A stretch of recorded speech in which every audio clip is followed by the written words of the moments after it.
Makes a nuclear power plant great is that it utilizes nuclear energy. A nuclear material the size of a walnut can release the equivalent of 2,000 liters of energy in about 12 barrels of diesel fuel.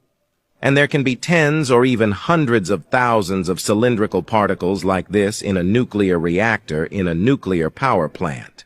They're usually made up of uranium or plutonium oxides, and then encapsulated in an extremely heat-resistant metal alloy.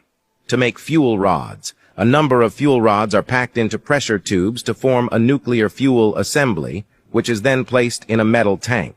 Then they're placed along with control rods and coolant in a reactor vessel made of heavy steel, and finally into the reactor building.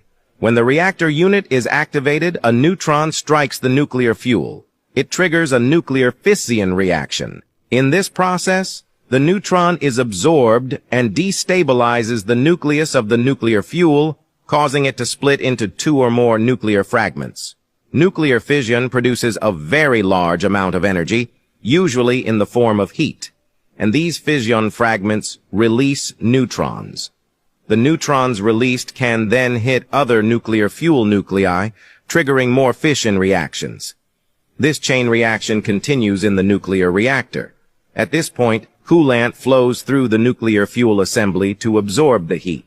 The coolant is the medium used to carry the heat released in the nuclear reactor. Common types of coolant include water, heavy water, helium. It transfers the heat to the power plant's steam generators.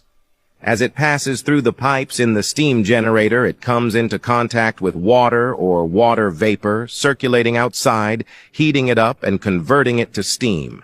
And then the steam drives a steam engine. The steam engine then drives a generator that produces electricity. As complicated as it may seem, it's all about boiling water. It's just a different way of boiling water. So, do you have a question? Will it explode like a nuclear bomb? Don't worry. Nuclear bombs are made of highly pure and dense uranium and plutonium. So when fission occurs, it leads to an uncontrolled fission chain reaction. In a nuclear power plant, the uranium or plutonium is divided into rods, not compacted together. In addition, the reactor vessel has control rods, which are made of a special metal that absorbs neutrons.